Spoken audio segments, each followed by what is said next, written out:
শুভ সকাল আমার প্রিয় বন্ধুরা, তোমরা সবাই কেমন আছো? আশা করছি তোমরা সবাই খুব ভালো আছো। দাদারামারা ছোট্ট একটা গ্রাম থেকে আমি পূজা, তোমাদেরকে জানাই পূজার ব্লগ চ্যানেলে অনেক অনেক স্বাগত, অনেক অনেক ভালোবাসা। তো সকাল সকাল জানো বন্ধুরা, সকাল সকাল আমি বাসি কাজকর্ম সব সেরে নিয়েছি, আর না স্নানটাও করে নিয়েছি। আর স্নানটা করার পরে না আমি ঠাকুরকে সেবাটাও দিয়ে দিয়েছি, কারণ আজ না শনিবার, বড় বাবার উপোস। তো দেখো আমি রাজশ্রী সোনাকেও নিয়ে যাব, তো ওকে সকাল সকাল না আমি একটু রুটি আর চা খাইয়ে দিয়েছি, দিয়ে ওকে আমি প্রথম রেডি করিয়ে দিয়েছি। তো দেখতেই পাচ্ছ ভীষণই গরম আজকে। তো সকালবেলা তো বৃষ্টি হয়নি, খুব সুন্দর একটা আবহাওয়া, মিষ্টি মিষ্টি রোদ। দেখো আমি রেডি হয়ে নিয়েছি। তো দেখো এই ছাপা শাড়িটা পরেছি, আর তো তেমন কিছু সাজিনি। তো বার বোতলতে গেলে তো সেখানে জামা কাপড় নোংরা হবে, ময়লা হবে, তো এর জন্য না ভালো শাড়ি পরিনি। তো রাজশ্রী সোনাকে সামান্য একটা হালকা জামা পরিয়ে দিয়েছি। তো দেখো ওই যে রাস্তা থেকে হেঁটে হেঁটে দেখো চলে এসেছি, গাড়িতে উঠে পড়েছি। তো দেখো সোনা আমার কোলে বসে আছে, আর ওর বাবা বসেছে সামনে। তো আজকে না আগের দিন বাজার করা হয়নি, তো আজকের গিয়েই বাজারটা ওখানে করব। তো এখন না 9টা বাজে, আমরা 9টার সময় বেরিয়েছি। তো কারণ আজকের না শেষ বার, তো ভীষণই ভিড় হবে। তো এর জন্য আমি তাড়াতাড়ি চলে গিয়েছি, যাতে ভালোভাবে পুজোটা করতে পারি। আর দেখো এসেই না প্রথমে আমরা আগে মিষ্টি দোকানে না সন্দেশটা কিনে নিয়েছি পুজো দেওয়ার জন্য। আর এখানে এসে দেখছি ফলের দাম তো আকাশ ছোঁয়ার মতন। তো আমাদের কাছে মনে হচ্ছে দামটা বেশি, তো অনেকের কাছে মনে হবে দামটা কম। তো প্রচুর পরিমাণে দাম, কলারও দাম বেশি, এক একটা কলার পিস না 7 টাকা 8 টাকা করে। তো শিরুনি করার জন্য না অনেকগুলোই কলার প্রয়োজন হয়, তো অনেক তো শিরুনিতে দিতে হয়। তো এতটা প্রচুর পরিমাণ কলার দাম যে কলাটাও কিনতে পারিনি। তো বন্ধুরা, তো 4-5 রকম ফল নিয়েছি, সব 2টো করে নিয়েছি। আর শসা না 70 টাকা 80 টাকা করে কিলো। তো আমি 250 গ্রাম না শসা নিয়েছি, তো বেশি নিতে পারিনি, 1 প্যাকেট নিয়েছি খেজুর। তো দেখো চলে এসছি, সে না আগে কলে থেকে হাত পাটা ভালো করে ধুয়ে নিয়েছি। আর দেখো সিঁড়ি থেকে না 2তলার ওপরে উঠে যেতে হবে। তো নিচে না বাবার পুজোটা হয়, আর 2তলার ওপরে না ফল শিরুনি কাটার জন্য জায়গা। তো দেখো ফাঁকা ফাঁকা আছে, তো অল্প অল্প সব লোকজন এসছে। আর আমি না বাড়ি থেকে একটা চালের বস্তা নিয়ে এসেছি তো বসার জন্য। তো সোনামাকে বসিয়ে দিলাম, আর আমি দেখো এমনি সিমেন্টেই বসছি। আর এখানে এতটা পরিমাণ নোংরা, সেই নোংরার মধ্যেই বসতে হচ্ছে। কোনো সাদা যদি শাড়ি পরে আসি না বন্ধুরা, তো একদম দাগ লেগে যাবে, এই দাগ না উঠবে না। তো দেখো এসে আমি শিরুনিগুলার প্রস্তুতিটা করে নিচ্ছি। তো দিদাকে প্রথম দিয়েছি দেখো কলার মধ্যে দেখো ভালো করে চটকে নিয়ে আখের গুড়টা দিয়ে দিয়েছে। আর দেখো আমি এদিকে না দিদাকে একটু হেল্প করে দিচ্ছি।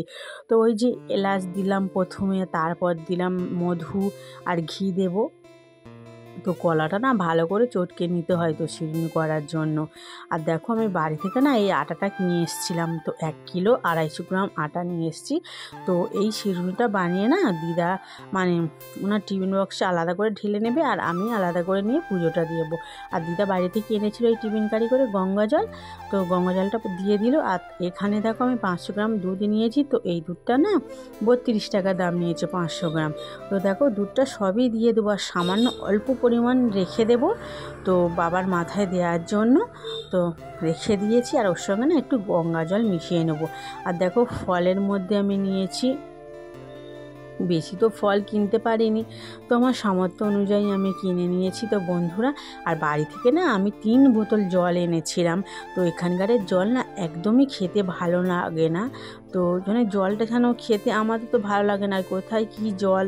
তো তার জন্য না বাড়ি থেকে আমি 3 বোতল জল এনেছি।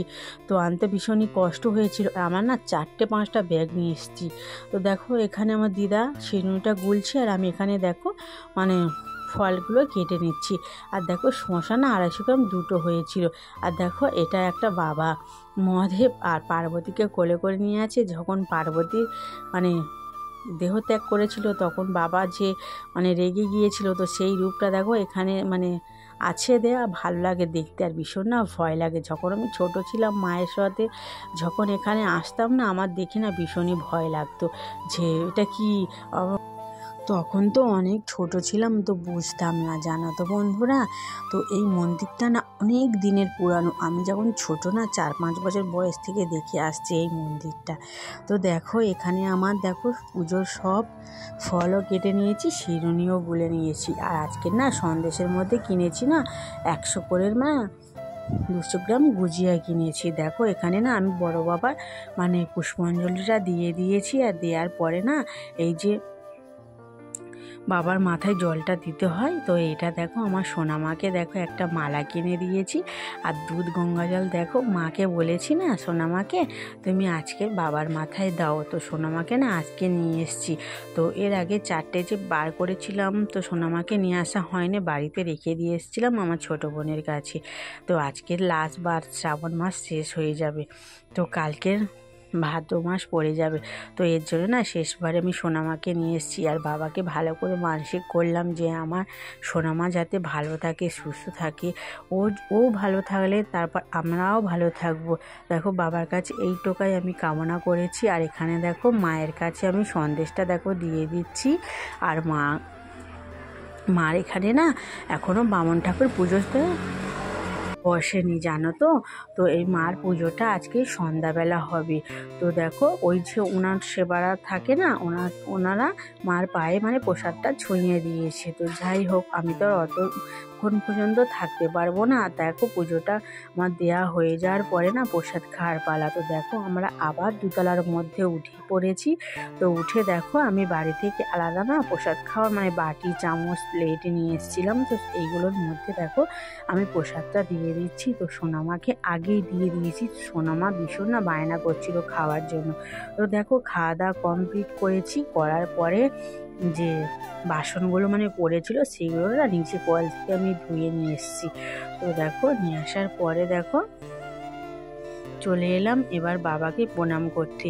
তো শেষবার বিদায়, আবার কবে এখানে আসবো তো জানি না, আবার তো আসার চেষ্টা করব, কিন্তু কবে আসবো তো জানি না। তো শেষবারের সময় বাবাকে প্রণাম করে বাবার পায়ে আশীর্বাদ নিতে চলে এলাম। তো ওই দেখো সবার মাঝখানে বসে আছে বাবা শনিদেব। উনি যেন সবাইকে ভালো রাখে, সুস্থ রাখে, সবাইকে যেন সঠিক পথ দেখায়। তো দেখো বন্ধুরা, ভিডিওটা তোমাদের কেমন লাগলো? ভালো লাগলে অবশ্যই লাইক কমেন্ট শেয়ার করে আমার পাশে থেকো। তো আজকের মতন টাটা, বাই বাই, সবাই ভালো থেকো।